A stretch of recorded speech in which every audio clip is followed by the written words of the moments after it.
Welcome, podcast viewers and givers. We have in our studio a friend who we've been talking for a couple months, and we finally twisted his arm to come to Kennesaw and be with us in the studio. So, Jesse, tell our viewers who you are, what you do, and who you serve. Hey, my name is Jesse Manska. Myself and my wife own Floor Coverings International of Northwest Atlanta, and we do floors. Basically, if you walk on it, we can take care of it for you. Everything from carpet, hardwood, sand and refinish, tile, LVP, area rugs, you name it, we do it. And what area? I know we have you on the Kennesaw Happenings podcast. What area do you work primarily? So primarily we cover Ackworth, Kennesaw. We cover the north end of Marietta, as well as a good chunk of Paulding County from Dallas all the way up to the Ackworth, Kennesaw borders. Awesome. I'm always intrigued by a person that's in a trade. Were you like always the handyman growing up that you like to work with your hands? Absolutely. It really started in high school between my stepdad, my brother. They were all in painting, carpentry, roofing. Mm-hmm. So on the weekends, ever since I can remember, I was always had a hammer in my hand. Mm-hmm. And it's something that I always loved. And, we've just continued with that through our life. My wife and I moved a lot around the U.S. and everywhere we moved, we always did home renovation in our homes, did a lot of the work ourselves. So we decided to become owners and take the plunge and get back into the trades and be full-time in it. Well, it's not easy getting into your own business. And what was it like when you have like a regular paycheck versus you got to create the value, you got to generate the business? Did y'all like have a time where like, oh my gosh, what did we do? Oh yeah, absolutely. It is. It's quite the roller coaster. Actually, the emotions come and go. You get excited, you get scared. Everything that you can think of just washes over you constantly. And I have to say, at almost 2 years in, some of those feelings are still there. Mm-hmm. Yeah, I mean, and I know that you're very involved in your local associations. What is the relationships that you're building locally? How does that kind of how does that help you in your business? Well, I mean, community is absolutely number one for us. We love the people that we work with. We live in the area that we serve, so we serve all of our neighbors.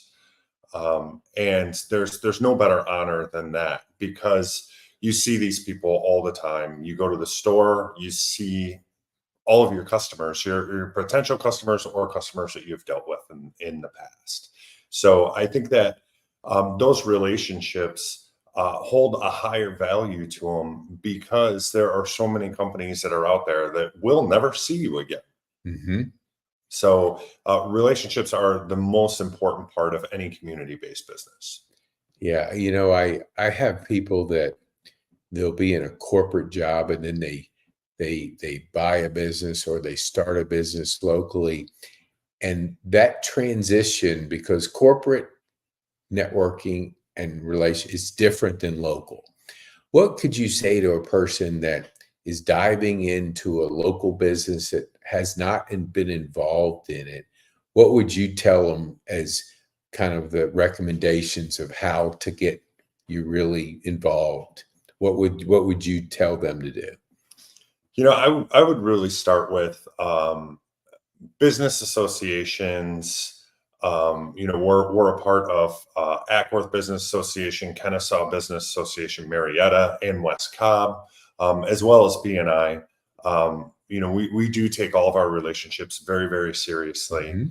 And getting out there, getting in front of people and getting people to know you, not your business, getting people to know you is the most important part.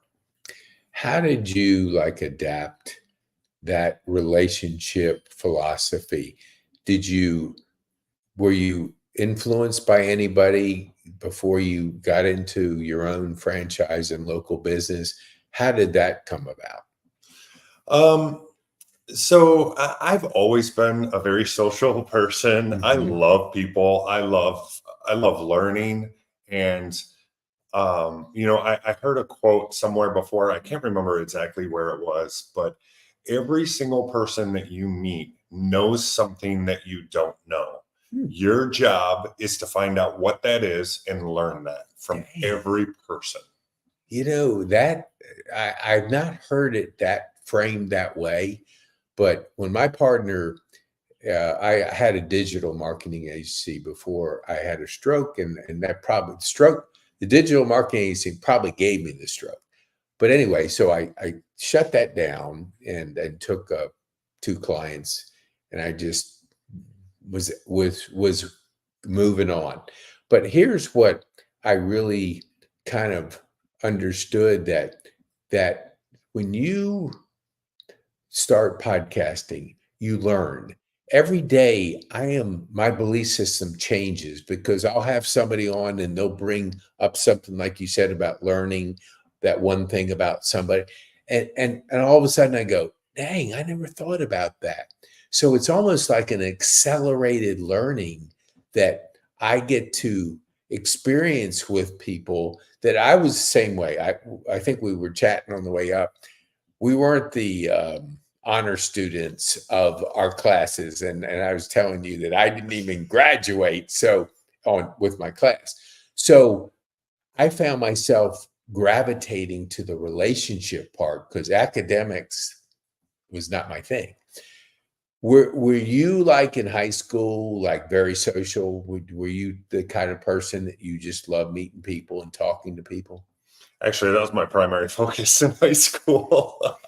Yeah. I myself, academically, did not do well. Hmm. I actually left high school early, Hmm. and my parents emancipated me to join the army. So Hmm. I went on and wanted to do something different than school. Hmm. So I got kind of an early start, I guess. Yeah, I mean that's I went to a military high school, so I got that feel for. I didn't serve in the as my parent, my dad and grandfather were. So how many years did you serve in the army? It was 11 years did in the army, and that was with National Guard in Michigan, Arizona, and Nevada. Hmm. So you moved to the different bases. What did, because I've always impressed with having to adapt. I've had numerous veterans on and having to adapt to different cities because every 2 years or whatever, you're moving and you're picking up and going. How did that help you today in your business? Would you say anything to people that are constantly moving? Absolutely. It goes again back to the learning. Every place that you go to is a completely different demographic of Hmm. people. I mean, for me, I was born and raised in Detroit. It's where I met my wife in high school. Hmm. And we moved to Arizona for a while. Then we moved to well, actually, we moved from Michigan, we moved to Las Vegas, then back to Michigan for a little bit. And then we Hmm. went to Arizona, then we went to Seattle, then we went to Philadelphia, and then about 17 years ago, we came here to Atlanta. So each one of those being completely different demographics of the United States, I think really teaches you a broader spectrum of people that are out there and mindsets because how people think in Detroit is completely different from Arizona Yep. to Seattle. Yeah.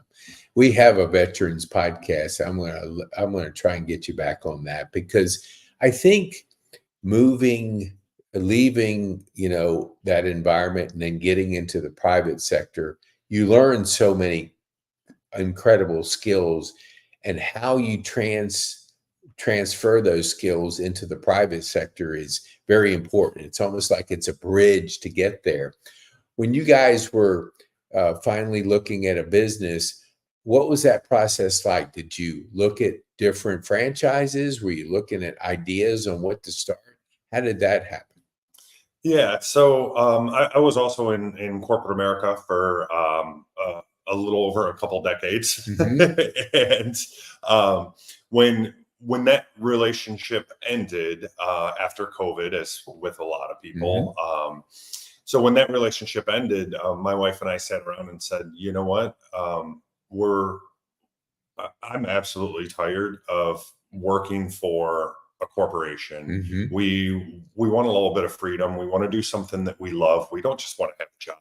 We want to be out there. We want to do something interesting, something to where we're going to be engaging with people, something to where we're helping people. Hmm. And we did. We looked at quite a few franchises that were out there. And what we really liked about the franchise model, number one, was it's almost like a great support system that Yep. is already put in Yep. place. If we were to go and do what we're doing now, there's no way we would have the relationships with the vendors that we have. We Hmm. wouldn't have the technology that we have that allows us to measure, figure out exactly what's needed for everywhere, have instant pricing on all of our products. That's really where that franchise model comes in really handy, and it's a great boost. Not to mention the support model on the back, where you have that help that's always there. Hmm. That's one of the reasons why we chose Floor Coverings International as a franchise.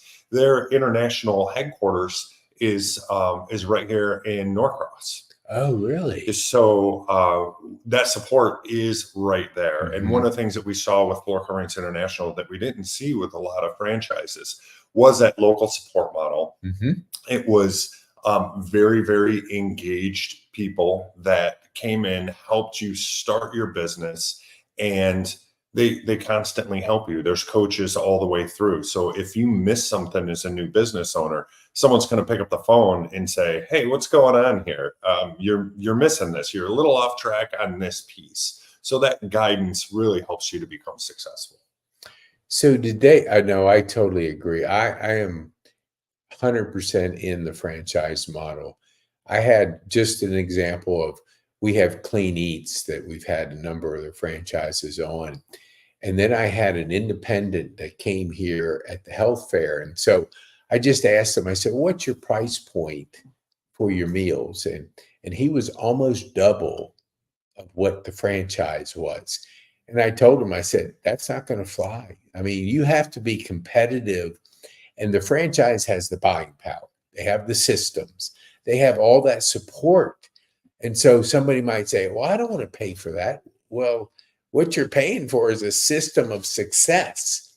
You work hard, but you know you've got the vendor relationships. You didn't have to go out there and start from day one establishing relationships with all these people. You just had to go out there and be yourself, work hard, and the support system provided that void. And I think that's so important because you want to go out there and build those relationships with key people, and the franchise has it in the box. It's almost like a success system in the box. What's missing is you go out there and work hard, and like we talked about, and I want you to just comment on it because I think it's really important for people to understand an organized system like BNI, because I do believe that structure has provided people not only relationships, but a system of really understanding how important those relationships are, showing up every week, building those relationships. And I always had somebody say, well, what do you think? I said, well, on Friday night, if my plumbing goes out, I can call my buddy in BNI, and he's going to come if we need to. But if I Googled a person on Friday night, maybe or maybe not, and if they do come out, the price is going to be so high that it's going to be like take me to the cleaners. So those relationships that you build over those years, you never know when you need a person for this. And I bet you probably when you're out there, somebody saying, hey, Jesse, what do you know somebody can help me with my cleaning or something like that, and you go, yeah, I have people that I can put my name behind. And so you're giving somebody your recommendation because your reputation's online. If that person doesn't deliver, they're not going after that person. They're coming back to you and saying, Jesse, what the heck do you give that cleaning person? They were terrible. Then you go back to that person and say, hey, Joe, what happened? And they go, oh, yeah, whatever it is. But it's such a built-in accountability that is beautiful in business because trust and results are everything. So what was working with your wife? How do you guys share the responsibilities? I know I see you out there, but what's her role within the franchise? She really just she does all the sales with me. Okay. We go out as a husband-wife team. Do you? Okay. Yes, we do. And you know what? Perfectly honest, I have faults in listening. I have faults in trying to meet customer needs. So what we find is that when we go together and we sit down and we talk with the family or the couple that's getting a new floor, it's absolutely amazing that when we ask, hey, what kind of floor are you looking for? We walk back out to the truck. I pull out 3 products and my wife pulls out 3 totally different products. Yeah. She's like, this is what I heard. And I'm like, this is what I heard. And, 100, I would say 90, but 100% of the time, she always wins. Well, they don't say a woman's 6 cents for nothing. Yeah. It's like they definitely have a way of processing that's different. And you're right about, you hear one thing and she's dialed into a different kind of mindset of the skills that they bring that we just can't replicate. We just, so it's kind of cool. I like that. I didn't realize that because I've only run into you, so I didn't know, but that is a great thing to have 2 perspectives in a business. And you're right, husband and wife working together, you're in the community, you're seeing people together. I mean, it's just a beautiful thing. What do you think is the biggest challenge that you faced in that first year of really getting your feet built? I mean, get the business built. Myself. That was the biggest one.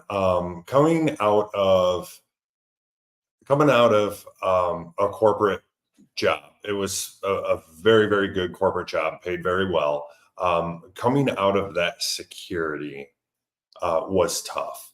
I think the other part is it was such a shift because I was in operations in corporate. I dealt with salespeople, but usually when I dealt with salespeople, it was the used car mentality, and I did not have a very favorable result of or impression of salespeople, and a lot of that was just related to when I saw the salespeople, it was usually that stereotypical salesperson in those positions that you would run into, the hard sale technique, all those things. And for me, I started seeing that, when we started this and we started going out and we started sales, I started feeling kind of terrible. And I didn't have a whole lot of confidence, which was very unlike me. And it was all based on that sales. I had this preconceived notion that I was just, that I was just a salesperson. Yeah. And it really took me, and it took my wife, really. She's my rock. So she came back and, we had a lot of conversations, and she always reminds me, look, you're not there trying to sell somebody something. This customer needs a service. We're offering it. All we're doing is going in there, figuring out the exact project, helping them pick a product and giving them a price for it to get done. It's not the typical, the stereotypical sales. Yeah. It's a helper mentality. And it really, during that first year, I struggled with that quite a bit. And I had other help from people that I met in business associations, and really got over that. And what we're seeing now is that we're just having fun now. It's an absolute blast. I couldn't ask for anything more. I get to spend my days with my wife, my best friends, and we get to go out. We get to meet people, which I love. We get to Mhm. help people, which we love, and we get to be in the trades. Mhm. So we're absolutely in a beautiful spot. We're in a win-win-win situation, and it's just getting over that. When you're thrust into a completely different role that you're not comfortable with, Mhm. plus you have your security gone, and all that, it brings back that emotional roller coaster. And Right. unfortunately, when you get started, there's a lot of downhill momentum Yeah. to overcome. And I know what you're saying because I kind of had a little bit of that transactional sales thinking at first. But then when you shift to the relationship servant heart, it's kind of like a total change because you're right about the used car salesman. It's like, hey, buy now. And if you walk out the door, they don't give a darn. Now, I'm not saying everybody, but I'm Right. just saying the thinking is that transaction, which is not what business is about. It's about relationships. And so when you build relationships and serve, people know that. They feel it. They know that you have their best interest, and that transfers in. Hey, call Jesse, man, because he'll be honest. He'll work hard. He'll get the job done, and you'll be happy with it. And so that those stories start to circulate in the marketplace, and that is what you want. You Yes. want the stories being told about you that give people the trust and confidence to be able to not only refer you but to contact you. How do you turn it off? So you're working with your wife, in the job. So do you get home and you say, okay, let's kind of wind down, and how do you charge the second part of that day? Do you have rules or boundaries or anything that y'all been able to establish that helps to kind of not be 24/7? Or do you just tell me what's that like? So my wife definitely does. Kim is great at that. I am absolutely terrible with Hmm. it. And it depends. I mean, last night we had a call at 7 o'clock in Dallas. We got out of there about 8:30, got home. I have to finish up the proposals. I always promise the customer that we're going to get your proposals to you right away. That day we want to get those to you. So we come home, I wrap up anything from the day that needs to get done. And depending on what time's left, this that really, frames out what we're going to do for the rest of the day. Hmm. And our schedule is super flexible. For the most part, we don't do same day unless there's availability, Hmm. and it can get in. But most of our systems block out same day, so we never know what we're doing tomorrow until about midnight when it solidifies. Then we can say, hey, we got the day open, let's, we can go do something. So That's good. we're very fluid, we're very Yeah. flexible. And we always tell our customers too, we say, you know on our business card, here's the office number, here's our cell phone number. If you have any questions, call our cell phone. If it's important enough for you to call, then it's important enough for us to answer. So Hmm. we're going to answer, we're going to take care of it. And it usually doesn't matter what time it is. We're gonna take care of our customers. So I have a real hard time shutting off. My wife is working on that with me, Hmm. and I'm Well, getting it's, there. we're not, you said something, I don't know if it was before the podcast or during the learning aspect. We're always learning, and you like the learning, you like finding out about people. If we think that we've arrived and we got it all figured out, yeah, we don't. Because we just have to have that mindset of continuing to get better at what we do. And tomorrow is going to be better than today. But you have to kind of have that mindset that I don't know it all, but I'm going to keep working at it. So, Yes. as we wind down, I want you to tell our viewers how they can get a hold of you. All right. So you can get a hold of us by calling our office at 404-891-9130. Our office manager, Allison, is there between 8:30 and 5 o'clock Monday through Friday. You can also reach out to me directly at jesse.manska@fcifloors.com. Awesome. I appreciate that. Now, tell our viewers as we finish up, what is the one thing that you could share with them that you'd want them to take home from our podcast this morning? I would say the biggest thing is keep your eyes open. I always expect competitive bids with every work. Keep your eyes open. Make sure that when you are comparing quotes from company to company, that you're comparing apples to apples. Mm-hmm. I always tell customers I have no problem. I'm 100% honest. And if somebody has a better deal on product, I will let you know. I will say, I can't touch that. That is a great deal. Go with it. I can't tell you anything about the labor, but I can tell you all you want about the product. Mm-hmm. But the thing to remember is something that you said earlier, Pete, and that was cheaper is not always better. Yeah. Our guys are paid a great wage because they have great skill. Yeah. They take their time. If you want good work, you pay for good work. When you start cutting costs, the only way that you can cut costs is by cutting product quality or installation Mm-hmm. or labor quality. Yep. And we don't cut either one of those. I'm not saying we're the most expensive. We're not the cheapest, but we're going to be right there in the middle. But we are going to give it a great value for your dollar. Yeah, that's everybody's got to make a living, and you keep adding value, like you said. You get back to people. You build those relationships.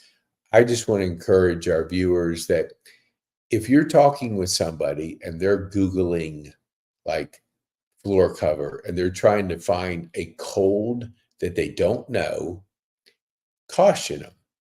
Relationships in business are critical. Share this video with them.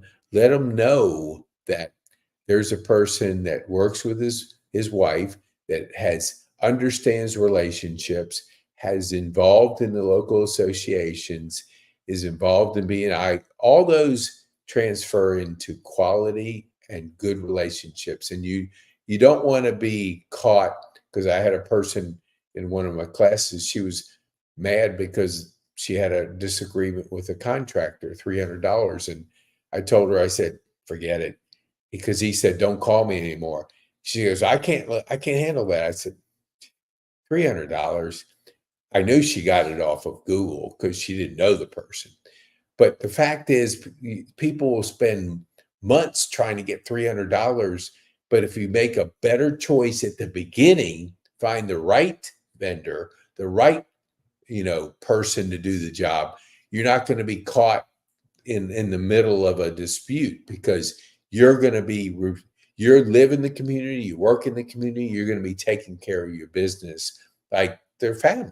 So that makes a difference. So thank you, Jesse. I appreciate you being on Kennesaw Happenings, even though you're doing business in other areas around the city. All right. Thanks again. Thank you.